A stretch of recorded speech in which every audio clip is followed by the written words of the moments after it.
तुम्ही पाहत आहात कबीर न्यूज नेटवर्क त्र्यंबकेश्वर. निर्भीड विचार, परखड मांडणी आणि बेधडक बातम्या. त्र्यंबकेश्वर तालुक्यातील प्रत्येक घडामोडीचा अचूक वेध घेण्यासाठी सज्ज आहोत आम्ही. तालुक्यातील ताज्या अपडेट्ससाठी आता सबस्क्राईब करा कबीर न्यूज नेटवर्क त्र्यंबकेश्वर. त्र्यंबकेश्वरमध्ये संत निवृत्तीनाथ पालखी सोहळ्यात धाडसी चोरी. गर्दीचा फायदा घेत महिलेचे 1 लाख रुपयांचे सोन्याचे दागिने लंपास.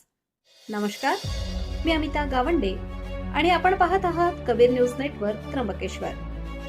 संत निवृत्तीनाथ महाराज पालखी सोहळ्याच्या भक्तिमय वातावरणात एका चोरट्याने गर्दीचा फायदा घेत महिलेच्या गळ्यातील तब्बल 1 लाख रुपये किमतीचे सोन्याचे दागिने चोरून नेल्याची घटना घडली आहे.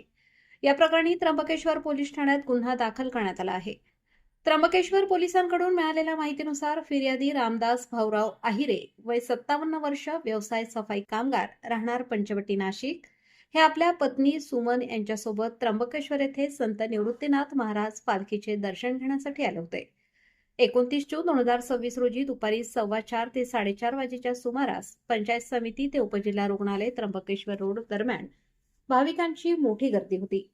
फिर्यादी व त्यांची पत्नी हे दोघे संत निवृत्तीनाथ महाराज पालखीचे दर्शन घेत असताना या गर्दीचा फायदा अज्ञात चोरट्याने घेतला.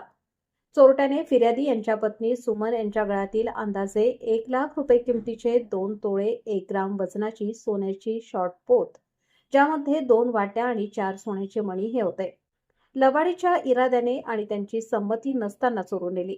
दागिने चोरीला गेल्याचे लक्षात येताच फिर्यादी यांनी तात्काळ त्र्यंबकेश्वर पोलीस ठाणे गाठले. त्र्यंबकेश्वर पोलिसांनी या घटनेची गंभीर दखल घेत गुन्हा रजिस्टर नंबर 108/2026 नुसार भारतीय न्याय संहिता कलम 303(2) प्रमाणे अज्ञात आरोपी विरुद्ध गुन्हा दाखल केला आहे. या प्रकरणाची नोंद पोलीस शिपाई सुदेश कुमार देवीदास घायवट यांनी केली असून पोलीस हवालदार घायवट आणि तपास अंमलदार पोलीस नाईक शरद धात्रक हे या चोरीचा पुढील तपास करत आहेत. त्र्यंबकेश्वर तालुक्यातील ताज्या घडामोडींसाठी पाहत रहा कबीर न्यूज नेटवर्क त्र्यंबकेश्वर.